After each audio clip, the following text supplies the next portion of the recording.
Hey everybody, and welcome to another RCT2 review. We're continuing our head-to-head 10 contest review series.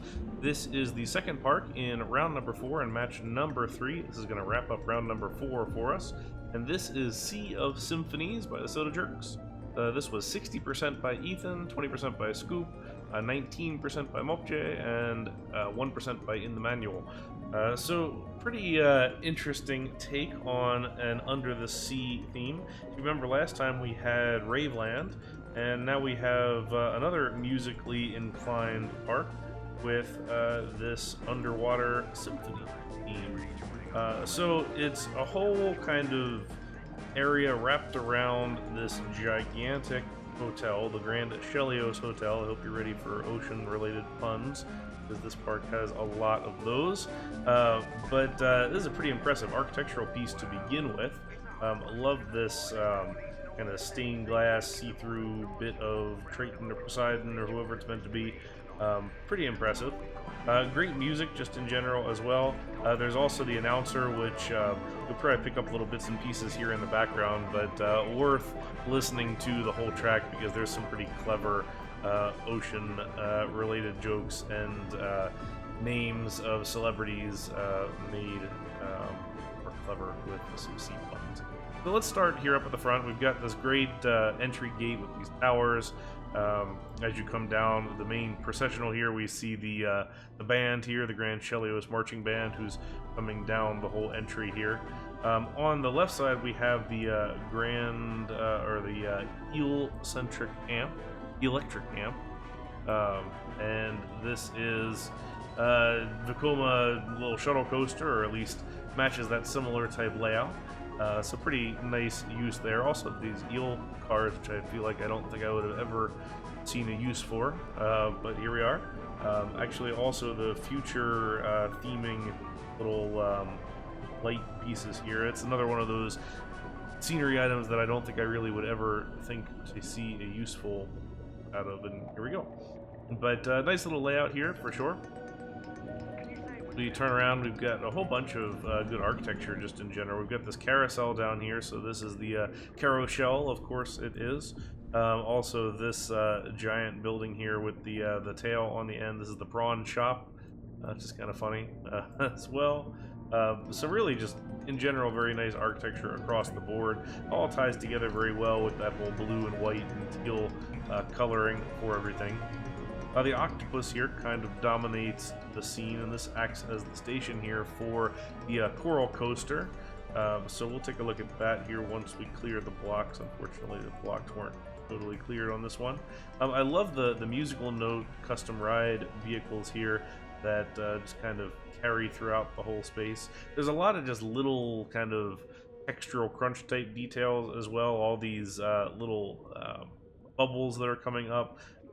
It really kind of sells that undersea feel, all the weaving and flowing grasses and things like that. Just gives it a lot of motion in general. It also bogs down your computer a little bit, perhaps, but it is nice to see all that. It makes it a little messy as well, which makes it sometimes a little bit hard to read in a lot of cases, but I do enjoy what was done here in general.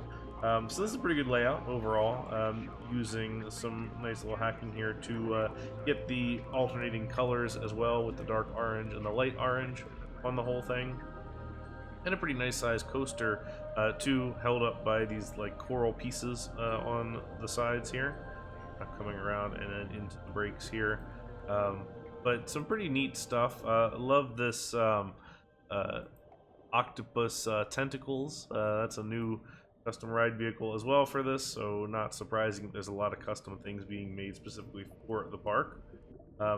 Here's a crab playing the violin, because of course there is, and the whole thing actually moves back and forth, so again, ride vehicles being used to advantage. Here's a nice little band as well on the bandstand in this little coral area, kind of nestled in to the whole thing. We spin around, we can kind of appreciate just in general the landscaping. These corals are super cool, and the way that they kind of grow out into buildings is a pretty clever design as well. Here's a little tiny frog hopper in here called Crank the Volume, and Just some other nice little details here, like this Ray here playing this guitar. Pretty neat. Turn the corner here again, and we have a pretty sizable building here. Check our box for curved stairs. Got those, of course.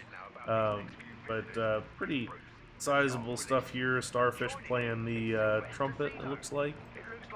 And then carrying over into the hotel, we've got these really cool kind of spiral details using the, looks like the magic carpet ride, I think. Or a magic carpet vehicle, just kind of stacked up in a spiral. It actually is used in a couple of spots here, including the kind of central tower up top, which is pretty neat.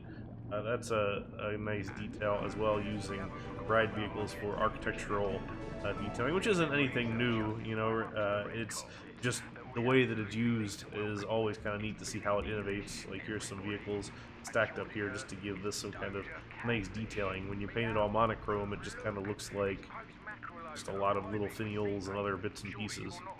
You got sharks swimming around, so there's a lot of just other animals and things like that that are going out and about.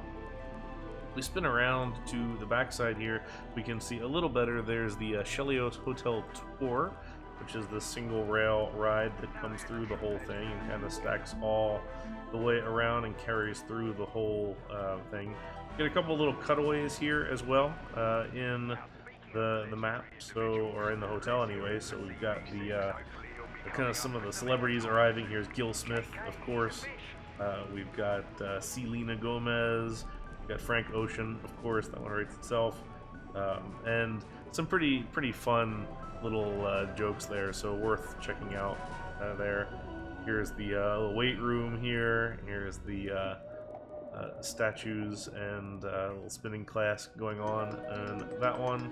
And you can see through into the glass as well. There's just a lot of people dancing around using those peeps that have to go to the bathroom once again, like Raveland did, to really get that motion for the whole thing. You carry through over to this side, and you can see some more details in here. Pool sharks here, which is fun. Love her little thing, all the suitcases and everything, and lots of fun little details here. Look into on the backside. And speaking of, you know, all that, one of the things that's impressive to me, this park just feels really big initially, and you know, before hiding the scenery and finding out, I would have said that this whole bit of like stacked coral here was like, I don't know, 6, 7, 8 tiles wide, just to kind of give it a little bit of a buffer around. But this whole thing almost acts on like 1 to 2 tiles. So if you hide this, you see it's just basically a vertical face, and the whole thing is just stacked, and it's stacked really well, and done in a really nice perspective trick to make this feel like it's got a whole lot more depth than it actually does.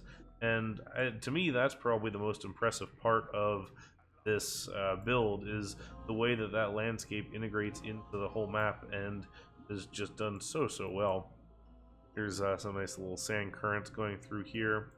Lots of little details. On the back side here, we've got a dark ride in through all the corals. So this is called Quest for the Band, and it actually has a whole storyline here about these sharks wanting to play in the band as well, and trying to find the right band members. And it's kind of a funny little storyline through the whole thing. Lots of clickable things, as the Soda Jerks have done throughout their entire build so far, or all their parks have a lot of just kind of clickable story things and clever custom audios and things like that I think I appreciate more and more, just because it, you know, helps you dig into the story a little further. But there's, you know, I keep going back to the building, which of course is the main feature here. I love this Shellios parade here in the middle that's going through the whole kind of centerpiece here. Just the amount of movement and everything really helps sell the whole kind of composition. And when you look at it from an overall standpoint, you really have this great gate that lines up actually axially to the hotel itself, and the hotel kind of wraps its arms around the park in all like these larger buildings here that kind of create this little court that all of the rides and scenery and just peeps act within. So I think that's a very cool detail. that really kind of sells the landscape to me quite well. Just a lot of crunch, a lot of little details and things. I know crunch has kind of become that buzzword term that we use on New Element quite a bit for just lots of textural things, and it is a little glitchy here and there, which I think is something to be expected at this level.